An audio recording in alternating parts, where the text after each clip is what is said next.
कष्टाष्टम विषय भूगोल पाठ 2 विषय वस्तु है भूमि संरक्षण। तेजी से बढ़ती जनसंख्या की आवासीय एवं अन्य जरूरतों को पूरा करने के कारण भू उपयोग की ढांचा तेजी से बदल रहा। पहाड़ों को काटकर सड़क रेल मार्गों का जाल बिछाया जा रहा है।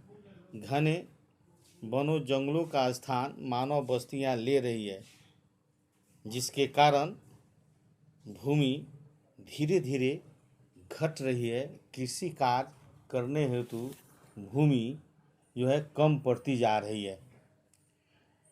भूमि का सुनियोजित उपयोग ही भूमि संरक्षण है।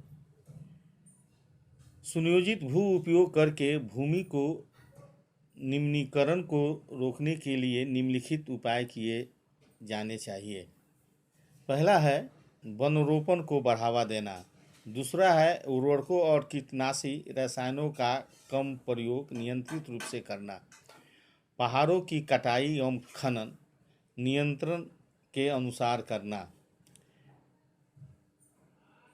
पशुओं द्वारा अतिचारण पर रोक लगानी चाहिए। औद्योगिक रासायनिक अपशिष्ट को खुले भूमि पर विसर्जित नहीं करनी चाहिए। भूस्खलन संभावित क्षेत्रों को चिन्हित करना चाहिए और वहां पर वृक्ष की श्रृंखला बनानी चाहिए। भूस्खलन संभावित क्षेत्रों में भवन निर्माण नहीं होनी चाहिए। 8वां, चट्टानों को अचानक खिसकने से रोकने के लिए मजबूत ढांचे यानी पहाड़ों के बगल में मजबूत दीवार बनानी चाहिए।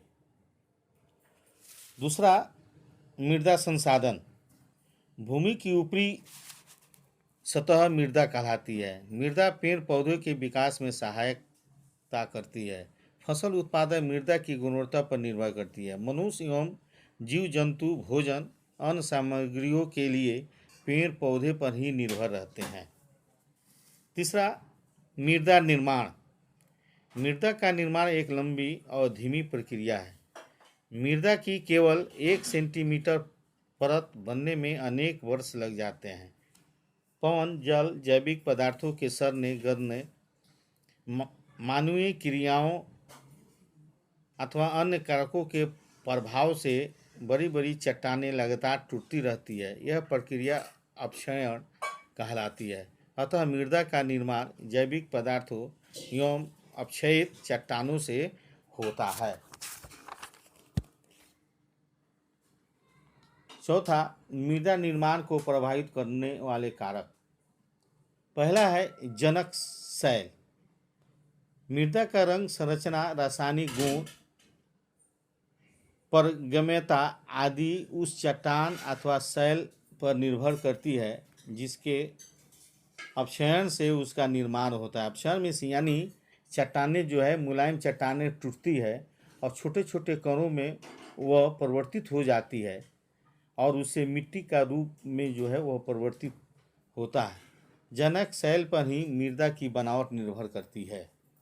दूसरा है स्थलाकृति ढलान की प्रकृति। सीधी अथवा खड़ी ढलान पर मृदा की परत महीन होगी, जबकि कम ढलान वाले क्षेत्रों में मृदा की मोटी परत होगी। तीसरा, वनस्पति और जंतु। जिस क्षेत्र में पेड़ पौधे और जंतु जितने अधिक होंगे, उस क्षेत्र में मृदा निर्माण की दर उतनी तीव्र होगी।